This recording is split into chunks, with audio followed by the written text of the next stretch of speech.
Thanks for joining us. I am Chris Tyrewalt, filling in for the Blake Berman, and this is The Hill on NewsNation. And here's what we're tracking this hour. Less than a day until President Trump's deadline for Russia to end its bombardment of Ukraine. And the White House says a meeting between Trump and the Russian strongman could come as soon as next week. Now it's going to be up to him. We're going to see what he has to say. It's going to be up to him. Very disappointed. They would like to meet with me, and I'll do whatever I can to stop the killing. And it's Liberation Day all over again as hefty new tariffs go into place, with U.S. import taxes as high as 50%. We're watching the effects as they ripple through the economy. Also tonight, President Trump threatening to nationalize the D.C. Police Department after a member of his Doge team was the victim of an attempted carjacking. And the Texas redistricting story has gone coast to coast as Democratic lawmakers seek refuge in blue states and the FBI joins the hunt to bring them back to Austin. We'll talk live with one of those lawmakers in just a moment. But first, NewsNation correspondent Joe Khalil joins us with the latest. Joe, my friend, what do you know? So the Texas Republicans now, Chris, they're really doubling down on their threat to try to hold these Democrats accountable in some way. So we've confirmed with Senator John Cornyn. He says the FBI has accepted his request to help state law enforcement try to get these Democrats back in. Now, obviously, there are a lot of questions. They haven't broken federal law, so where does the FBI fit in? Jurisdictionally, that's going to be an issue. At the same time, Governor Greg Abbott says that he's not only going to try to bring them back to Texas, but may remove them from their seats. There may even be, he says, bribery charges if they accept fines, or if they accept donations, rather, to pay their own fines. Meantime, in Indiana, over the Midwest now, Vice President Vance is there. If there was any question whether or not the White House was behind this effort or driving it, he was trying to convince the governor, his former Senate colleague, Governor Braun, to do the same thing in Indiana. They've only got 9 seats, and right. 2 of them are Democrat only. And they're well-drawn seats, right? Like Indiana prides itself on having fair and decent, and the vice president is there to tell them, get over the fair and decent stuff, get down to the nitty-gritty. Yeah, and when you look at the map, to your point, it's hard to see how they would break up at least one of those Democratic districts. And we've talked to Indiana Republicans. Many of them are hesitant about this. The governor actually only said 2 words. He said, "We listened." That was all he said about the meeting today. So whether they are on board, we will find out soon, we think, Chris. Okay, Joe, we thank you for keeping track of this. Okay. Venton Jones is a Texas state representative who represents a Dallas district. And like the rest of his fellow Democrats, he fled the state to deny Republicans in Austin the quorum they need for a final vote on redistricting. He joins us now from Chicago, where many of his colleagues have found a sanctuary under the protection of Illinois Governor J.B. Pritzker. We thank you so much for joining us today. I understand you don't want Republicans to do this, and Democrats coast to coast don't want them to do this. But the Constitution doesn't seem to forbid mid-decade redistricting, and it certainly has been done before in Texas. What's the rationale behind this degree of obstruction? Well, thank you so much for having me today. And when we look at the maps, particularly the call that was sent by the governor to have our special session not even a month ago, it was precipitated by the DOJ letter that was calling out 4 seats held by minority members. And so 3 African Americans and 1 Latino member. And through this process of redistricting, yes, that could happen. But when we look at the seats that were targeted, they were targeted by people of color, and they were targeted by seats that have been protected by the Voting Rights Act. And so that's why we started to raise the alarm around these seats and how they're being created, not just from the racial perspective, but also as someone who represents Dallas, I have 3 congressional districts that overlay with House District 100 that are now going to be, that are now going to be stretched into rural communities. So that completely alters representation for constituents in my area. Okay. The Attorney General, Ken Paxton, he's got a Senate race he's running, and he is cranking up the pressure here. He's threatening criminal prosecutions for your donors, and maybe that he could charge those in self-imposed exile like yourself with bribery charges and all this stuff. Is there actual legal exposure here for you or for your supporters? No, we're not seeing any legal exposure at this time. But I think it's important to note the fear and intimidation that's happening, and that the governor and lieutenant governor are using. It kind of harkens back to the civil rights era and the Voting Rights Act and what had to happen: bomb threats, threats on people's lives, threats on people's livelihoods, and all that stuff happening now. So I am confident that me and my colleagues are within the law, and we will continue to fight for our constituents who we were sent there to represent, not the governor and not the president of the United States. Okay, let's say you can stay on the lam for another couple of weeks and the special session that you referenced ends. Greg Abbott can call another special session, right? He can keep calling special sessions. Where does this all end? How does this end?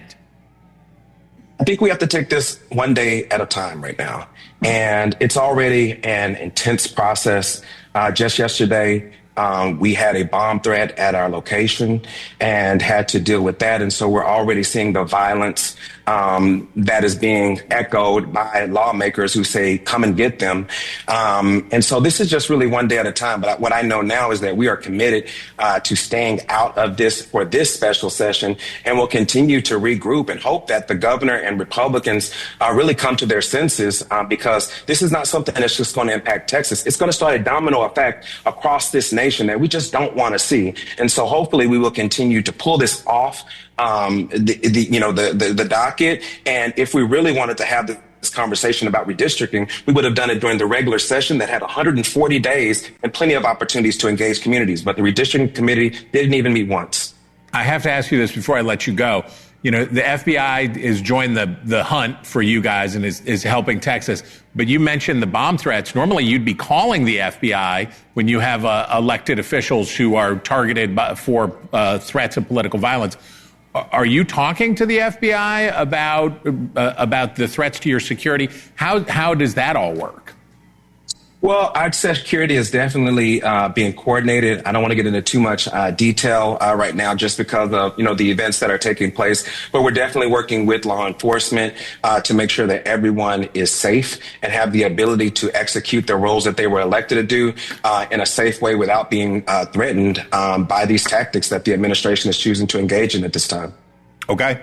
All right, America, if you'd ever eaten fried butter at the State Fair of Texas, that's right there in his district, and you would know him already. But if you don't, there he is, Representative Venton Jones. We thank you. Thank you for having me today. So what can the FBI do to help Texas Republicans, and what's off limits? Where's the line? Joining us now, Tracy Walder. She is a former FBI special agent. She is also NewsNation's national security contributor, and we're very grateful to have you today. Are we going to see FBI agents handcuffing Democratic lawmakers and taking them back to Texas? What's going to happen here? Well, thank you so much for having me, Chris. I actually live in Texas, so this is really interesting, obviously, for me to see this unfold. No, the FBI actually cannot arrest any of these individuals because right now there's no legal breach of federal law. So they can assist if asked to, and my guess is they are assisting in terms of locating them at this point, but they cannot arrest them. There are no criminal warrants, rather there's civil warrants actually out for them. So the FBI would not have any power to execute any kind of arrest. But if the United States Department of Justice came up with a charge for bribery or something, and the Attorney General said, we want to talk to these people about a violation like that, then the score changes. Of course, you're absolutely right. I'm just speaking, to what we have right now at this moment. But I do know you're right. Governor Abbott has actually talked about the fact, and part of what I think he's using as his impetus, right, to go out and look for them is this idea that they actually, some of them, he thinks, accepted funds to be able to leave the state and be in the other states that they have gone to and be in these hotels. So he is insinuating that that is potentially bribery and a second-degree felony, which if they're charged with that, then theoretically the FBI could come in and arrest them. You're right. Okay. So what happens if these Democratic governors, so we heard J.B. Pritzker, we heard Maura Healey in Massachusetts and others basically saying we're a sanctuary state for these folks and we're going to protect them and not let Texas come and get them. Does the FBI, do the feds get sucked in that way? Is there some sort of jurisdictional clash that occurs between the two states that the feds have to adjudicate? That's an interesting question. I'm actually not 100% sure. Obviously, this is a bit unprecedented for the FBI to even be brought in, to be completely honest with you. They're not typically brought in something like this. So, yes, it could become more of a federal issue, right? Because you have people then transiting state lines and potentially committing a crime, which then obviously that does escalate to the FBI. Now, in terms of holding those governors accountable, like Pritzker and others, I'm not sure that the FBI would be able to get involved in that. Tracy Walder, you are a help to us, and we thank you for it. Enjoy Texas. Coming up, as President Trump's Friday ceasefire deadline looms, the White House dangles possible direct in-person talks between Trump and Vladimir Putin. And Vladimir Zelensky, maybe. We have a member of the House Foreign Affairs Committee to discuss. Plus, Trump's sprawling tariffs go into effect. What's next? And this. Somebody from Doge was very badly hurt last night. You saw that. A young man who was beat up by a bunch of thugs in D.C. So can the president seize control of the Washington, D.C. Police Department? We'll discuss that when The Hill returns.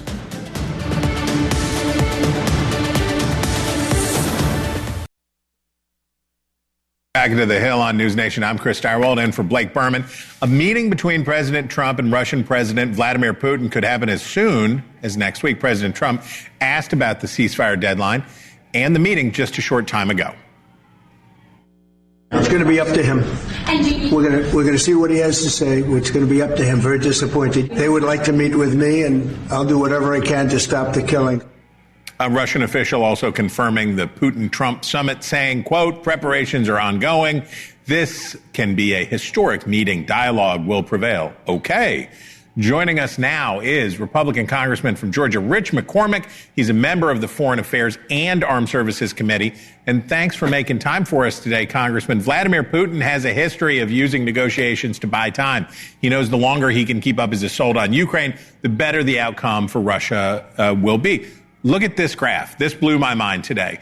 This shows the intensification of Russian bombardment since the Trump peace process began. You just see how the number of drone strikes has gone up and up and up. Is there a danger here that Putin is just working the refs? Oh, of course there is. I remember when this happened with Bosnia and Herzegovina and we gave them a deadline. What they did was basically turn up the intensity of purging an entire race. So that's always a problem with deadlines. The nice thing is Trump's onto them. He literally recognized that they're stalling, shortened the deadline dramatically, and said, hey, look, you run out of this deadline, you're going to be sorry. And look what's happened. Russia is now coming to the table. They're already predicting huge success in peace talks.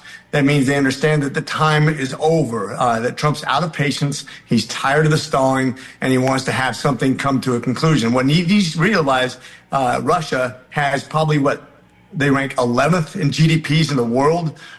They probably have a smaller GDP than 4 states in the United States, although they're 10 times the size of the GDP of Ukraine and 5 times in population. If we gang up on them with Europe, you're talking about a $50 trillion GDP compared to 2. We should be dominating these guys. We make it harder on them with sanctions, and their life will be very miserable. So they have a lot to consider as they come to the table. But what Russia does have is a lot of natural resources. They do have a lot of energy, and the president is targeting that with sanctions on India for buying Russian oil and all of that. And you're very right, but some of that cost will be felt by American consumers, right? So if the president does go for this maximum economic pain, it would necessarily drive up fuel prices for American consumers. Is that a price we should be willing to pay? Well, first of all, realizing doing the right thing, what is the price we should do to do the right thing? And I think it's going to hurt India and Europe a lot more than it hurt us. We can be energy independent very easily by just turning up production. We have more natural resources than all those other countries. We don't need their natural resources. So quite frankly, this is up to the rest of the world to do the right thing on their part, to not consume oil that funds this war. When you talk about natural resources, Ukraine has a ton of natural resources. They're top 5 in resources internationally. They have cobalt, lithium, uranium, steel, you name it. And they're very important to the future of the world when it comes to resources that otherwise would be afforded for North Korea, Iran, and China. Pick your enemies and pick your friends very carefully. All right, Congressman, we have to let you go, but I have to know, what field is that behind you? Where are you? So we're down at the biggest job fair in the nation right now. It's in Texas, Dallas, Texas. We're going to emulate this in Atlanta. We want to do the same thing, create a lot of jobs, have a ton of businesses. I think there's over 500 businesses here today with about 40,000 people visiting. It's a great marketing. I want to emulate the best. Representative Van Dyne is doing a great job fair down here. We want to do the same thing in Atlanta. Don't let your constituents catch you rooting against the Braves. Okay. Never. Not a chance. If you'd ever been to Flowery Branch, you would know him already. But if you don't, there he is, Congressman Rich McCormick. We thank you. All right, there is still much, much more ahead on the Hill. Is turnabout fair play? Republicans are targeting big banks for refusing MAGA-friendly customers. Can they do that? And the administration is trying to get on the same page when it comes to the Jeffrey Epstein scandal. But new questions about favorable treatment for his former partner in crime are lingering. That's all next when the Hill returns.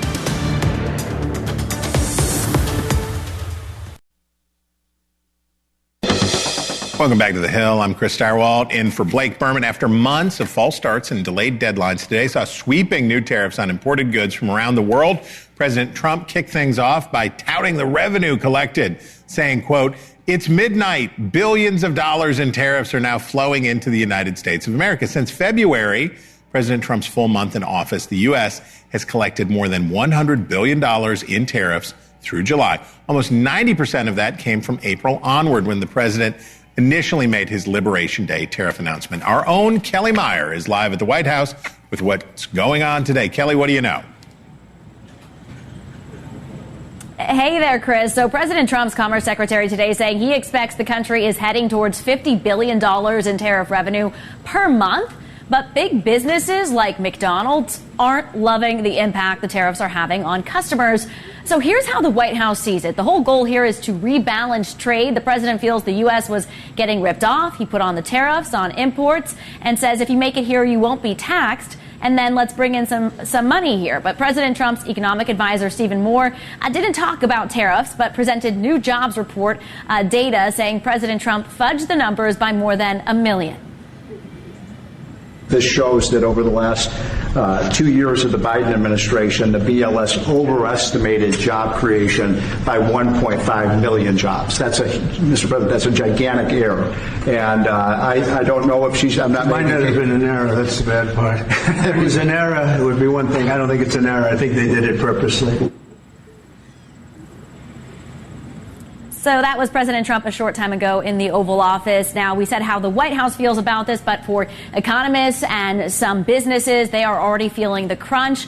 Prices are going up on everything from coffee to cars to clothes. But the president says the door isn't closed just yet for countries to make a deal. The president says he is always open to negotiating for a compelling offer. Chris. Okay, Kelly, I saw what you did there with I'm loving it. I saw what you did there. Kelly, we thank you. Okay, here now, Republican Florida Congressman Mike Herodopoulos. He's a member of the Financial Services Committee and knows something about all this. Congressman, I want to refer you back to that chart on tax collections. The president is talking about the billions of dollars coming into the country, but those are taxes that are overwhelmingly paid by Americans, importers, distributors, retailers. They're going to eat some of the cost, but that's all money leaving the private sector and going to the government, right?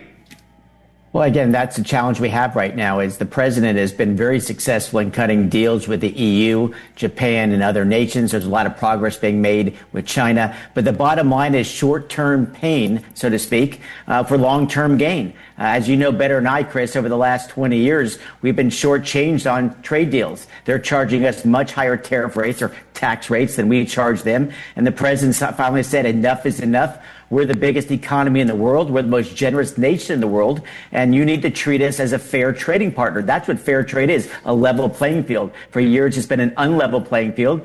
And he's going to make those folks, pay the price until they play fairly with the United States of America. And your goal would be to reduce friction for trade generally, that these tariffs should be used to punish other countries that are being unfair to us with the goal of pushing things down so that you have a freer, fairer trade. Exactly. Look, I'm a big believer in essence, no taxes, right? No taxes is good. It means the true competitor, the best product wins. What has been happening for years, whether it be on European cars or other items, we charge a much lower tax rate than they get charged. And so we've simply said, give us a level playing field, whatever that number is, whether it be 0 or 15, and we'll go out and compete. But we're not going to have a fair competition if they're charging us 10% on cars and we only charge them 2.5% on cars. And so the president's playing hardball. I don't like this short term. No one does. But long term, this is a win for American workers and, more importantly, consumers, because they're going to get a better product at a better price when there's a level, fair trading partner. Okay, we have some news today that President Trump has his pick for a vacancy on the Federal Reserve's Board of Governors. He was on this very show earlier this summer. Let's listen to what Stephen Miran had to say. I guess this gets to the concept of the idea of sort of a shadow Fed president signaling, listen to them and not Powell, and whether the president believes that should happen. Look, I think that the president is very much entitled to views on monetary policy, just as everyone is, and he's made it very clear what he thinks should happen. Okay. I assume that the president picked Miran because he's a dove and will vote for rate cuts. But we are definitely seeing prices climbing, and there are some worrisome indications on inflation that we're alluding to before. Do you have any concerns right now about overheating the economy, that if the Fed comes in with a cut right now, that it could tip us into real trouble? Well, I think we're going to have, first of all, a long-term winning strategy with tariffs. That'll bring some of that pressure down. But Powell, in front of my own committee, said he made a mistake with interest rates by not raising them quick enough. And, of course, Biden made a mistake with spending too much. We need to have a growing economy. The big, beautiful bill is really going to help with the tax reduction for businesses.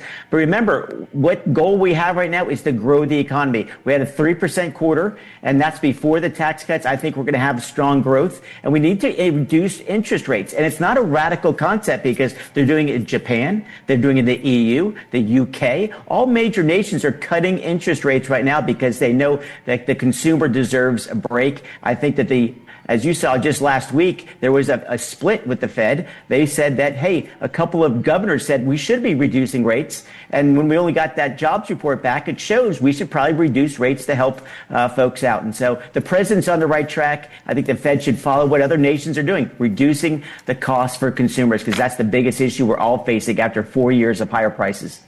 Okay. If you had ever watched the beauty of a launch at Cape Canaveral, you would know him already, America. But if you haven't, there he is, Congressman Mike Herodopoulos. We thank you for your time.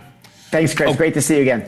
You bet. The president also signed an executive order today that aims to prevent banks from debanking conservatives.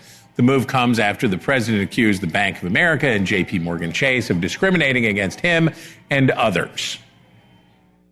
I had hundreds of millions. I had many accounts loaded up with cash. I was loaded up with cash, and they told me, I'm sorry, sir, we can't have you. You have 20 days to get out. They totally discriminate against, I think me maybe even more, but they discriminate against many conservatives. With us now, former senior advisor to Transportation Secretary Pete Buttigieg. She's Linda Tran, and former White House Chief of Staff in the first Trump administration is Mick Mulvaney, joining us from Charlotte. Okay, Mick, what is going? So this sounds like vendetta from the president, that he's going to punish these people because they wouldn't do business with him after January 6th and the whole 2020 business. But is there something more, something deeper here? There is. I know that folks on the left are going to say it's revenge, and folks on the right are going to say, yay, he's owning the left and so forth. But I'm glad he's doing it because it's drawing attention to something that's real. And the banks have admitted that it's real, that the Biden administration, the regulators, went to many of the financial institutions in this country and said, look, there's something in the law called reputational risk. And what we're telling you is if you bank certain high-profile conservatives, Republicans, anybody associated with January 6th, that's going to put reputational risk into play in our oversight of you. Do you really want to bank these people and face our higher oversight, or do you just want to walk away? And the banks admit they walked away. The New York Post reported that yesterday after the president's interview. A lot of the banks said, yeah, we did this because We were following the direction of the Democrat regulators in the Biden administration. So, look, it happens to Trump. That's fine. He's a wealthy guy. He can get over it. I know it happened to a lot of people who don't have a lot of money, who couldn't get jobs, who couldn't get bank accounts because they were associated with the Trump administration. It's real, and I'm glad the president is at least trying to shed a little bit of light on it. Okay, so, Linda, this goes beyond just the January 6th and the Trump stuff. This is also environmental restrictions, people, gun makers or gun sellers, people who are engaged in practices. And you could say, well, the banks can do business with whoever the banks want to do business with. But is Mick pointing at something here where the pressure on these institutions that came from the administration and sort of the left generally, that this is now time for payback? Well, first of all, we should be clear that these policies have existed all the way back through the Obama administration and the first Trump administration. Yeah. And in part, some of the constraints were around banking for industries that had cash economies, essentially. Right. So this has been around for a very long time. But let's not pretend that this is happening in a vacuum. This is coming on the heels of some significant pressure from the cryptocurrency industry in particular. And, there's a whole laundry list of major donors to now President Trump, who gave between $1 million to $5 million for inauguration, who are now going to be the happy recipients of maybe better banking practices for them. Oh, Mick, what say you to that? Crypto bros, big win? Look, is it really the government's business? If you're doing something legal, this is what drove me nuts when I ran the CFPB. I got there and found out that my predecessor, the Democrat director, was sending letters to people saying, look, we know what you're doing is legal, but we really don't like it. And since we don't like it, we're going to subject you to a higher level of scrutiny. Is that the kind of government that we really want? That's a shakedown kind of government. It's, oh, my goodness gracious, this is a beautiful place you've got here. It'd be a shame should it burn down. But isn't that what this administration's doing to other people now? Like, isn't that like the treadmill that we're on? Yeah, maybe it is. And, I wish we'd get off the treadmill, but we're not going to get off the treadmill till more people know that it happened. A lot of people refuse to even admit that it's possible that we would debank gun manufacturers, that you would debank pawn shops. I'm not making that up. We had congressional hearings. It was called Operation Choke Point. It's a real thing. And for some reason, it did register with a lot of people. So look, the more attention we get to it, the better. I'm with you. We get off the treadmill eventually, but that's not going to happen until everybody acknowledges, number one, that it happens, and number two, that it's wrong. We're going to let Linda have the last word on this, but after we let you go, because Linda's going to be back for the panel later. We're going to let her beat you up after you're gone, Mick. But Mick, we appreciate your time, and Linda, we're going to see you in a few minutes. Okay, coming up, Donald Trump takes on the District of Columbia. And either they're going to straighten their act out in terms of government and in terms of protection, or we're going to have to federalize. And is the commander-in-chief about to become Washington, D.C.'s top cop? The full panel is next.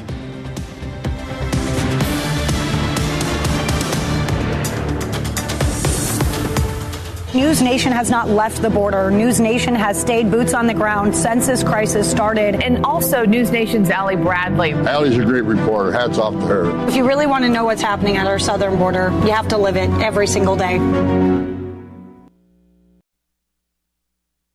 I have to say that somebody from Doge was very badly hurt last night. You saw that. A young man who was beat up by a bunch of thugs in D.C. And either they're going to straighten their act out in terms of government and in terms of protection, or we're going to have to federalize and run it the way it's supposed to be run. Okay, now this is not the first time that President Trump has hinted at taking over a city, this one in particular, but can he do it? The full panel is with us now. Niall Stanton, she's White House columnist for The Hill. Linda Tran, former senior advisor to Transportation Secretary Pete Buttigieg. Ian Swanson, my editor, be nice to him, managing editor for The Hill. And Aaron McGuire, Republican strategist, and so much more. Okay, now we start with you. Can the president take over the police department for the District of Columbia? Yes, temporarily. Okay. That is one of the things that he can do. And he can also dispatch the National Guard into the District of Columbia. What he can't do, or what would be difficult for him to do, is this idea of full federalization. Yeah. In order to do that, you would need to repeal the Home Rule Act of 1973, and you would need a filibuster-proof majority in the Senate to do that, which he doesn't have. It seems unlikely to take place. Okay. Speaking of the Justice Department, Aaron, J.D. Vance, there was a meeting, there wasn't a meeting, it was on again, it was off again, but there has clearly been a huddle session inside the administration J.D. Vance was part of to try to figure out where to go from here on Jeffrey Epstein. We had James Comer in the House say this week, we're going to subpoena everyone. We're going to subpoena Bill Clinton. We're going to do everything. We're going to spread it around. Is the administration at some point going to be able to get off the dime on this thing? Does it move on from here, or does it just fester? It'll fester for a while because this is something that the MAGA base, the president's base, is very ginned up on. But I will say this to the MAGA base and to Republicans writ large. The MAGA base wants indictments. They want prosecution. They want justice. They want jail. I would caution them. We need to not be demanding outcomes. We need to be demanding facts. We should ask for a full, thorough, transparent investigation. And if that investigation leads to indictments and charges and criminal convictions, absolutely. But demanding an outcome in the justice system is everything Republicans have fought against time and again to make sure that the judiciary is not weaponized. So I very much am of team, yes, investigations, full transparency, but demanding outcomes does not work. Okay, Linda, another thing the president is trying to do today is so many things, right? Can't keep up. It's just Thursday. So the president says that he's going to, and this is something he tried to do in 2020, is change the census so that the census does not include people in the United States illegally. Now, courts ruled in 2020 and said, no, that's not what the Constitution says. Constitution says persons. It doesn't say citizens. This strikes me, though, as an effort to help this redistricting deal. Is that what's going on here? How do you interpret that? Well, I mean, I think all of it is cut from the same cloth. It is an effort to rewrite the rules so that he gets to choose who it is that's voting. Because people who are in the United States illegally are disproportionately in Democratic districts. Well, that's the president's assumption. Exactly. And that may or may not be true. But the point here is that he has the power, he's got the gavel, and he's trying his darndest to reset the table, rewrite the rules so that he has the best advantage. And clearly he thinks that doing this would give him an advantage heading into 2026. Now, he's thinking about midterms a lot, isn't he? Yeah, absolutely. Not only because of the importance of those to his legislative agenda, but as a referendum on him. He doesn't want the Republicans to take a drubbing in the midterms because it would obviously be seen as a verdict on the first 2 years. No one of his should be second allowed term. to say drubbing except for you. Your dialect demands only you should be allowed to say drubbing. Okay, Ian, there is a new staffer at the Department of Justice. His name is Jared Wise. Here's a little video that was unearthed about Mr. Wise. You guys are disgusting. I'm former law enforcement. You're disgusting. You are the Nazi. You are the Gestapo. Shame on you. Shame on you. Shame on you. Now, this is a guy who now has a sweet gig at the United States Department of Justice. He acknowledged that he had been there and may have said things, but now there's video that's come out. I assume, though, that for the problem that Aaron talked to about the problems with the MAGA base, this stuff kind of helps Trump with his MAGA base, right? You put more J6ers and more stuff like that in the government, the more in your face they are, probably it helps him quiet some of that down. I guess maybe. I always have a little bit of a problem understanding when someone's saying those kinds of things about any kind of police force. Yeah. Like, I just feel like a lot of Americans are kind of naturally offended by that. January 6th is kind of dug in on certain lines in terms of how we all see it. So I take your point.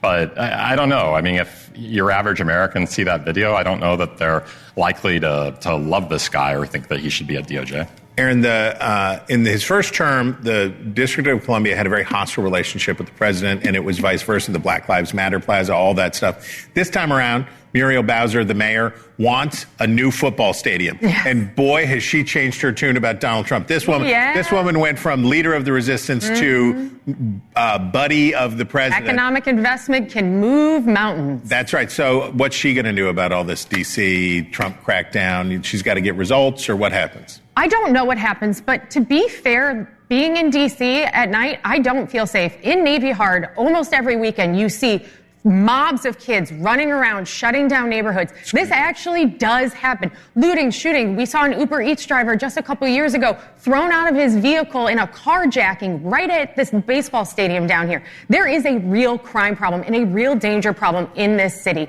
Muriel Bowser would be best to step up and fix it herself, but if she can't and there is support offered legally by the federal government and it makes the city safer, I'm all for it. Why do Democrats hate public safety? I know. Why do you Democrats clearly do not hate public safety, and this is clearly not a new argument from the GOP. Right. But if you look at the numbers, crime is actually down in D.C. 26% since last year, and that was down 35%. But the perception for people in this city is that it is wildly because you see. I'm not cutting Linda off again. I'm not cutting Linda off again. I did it to her before. I know, but now you're paying the price for me.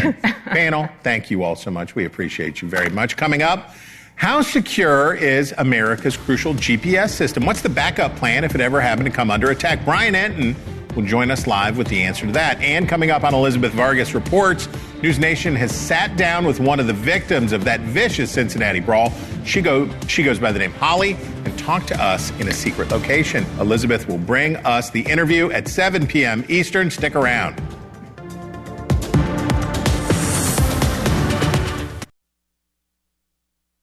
Welcome back to The Hill, and why don't we get you caught up on the stories that are hot right now at thehill.com, starting with the Trump administration fires ex-acting FBI director seen as champion of rank-and-file staff. Brian Driscoll, the former acting director of the Bureau, refused to turn over a list of agents who had worked on January 6 cases. Also trending today, Trump orders Commerce Department to begin work on new census. We talked about that in a recent social media post. He demanded the department redo the census and exclude those who are in the country illegally. This is the fight over redistricting grows. And finally, judge temporarily suspends Alligator Alcatraz construction. A federal judge put a halt to the construction of that big prison camp in Florida. Immigration authorities can still detain migrants at the facility, but this prevents new construction in the wake of complaints about, of all things, environmental violations.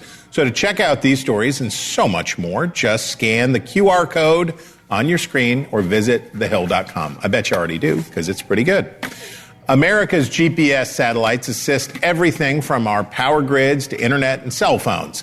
But how prepared would the United States be for a nationwide attack on this critical system? Good question.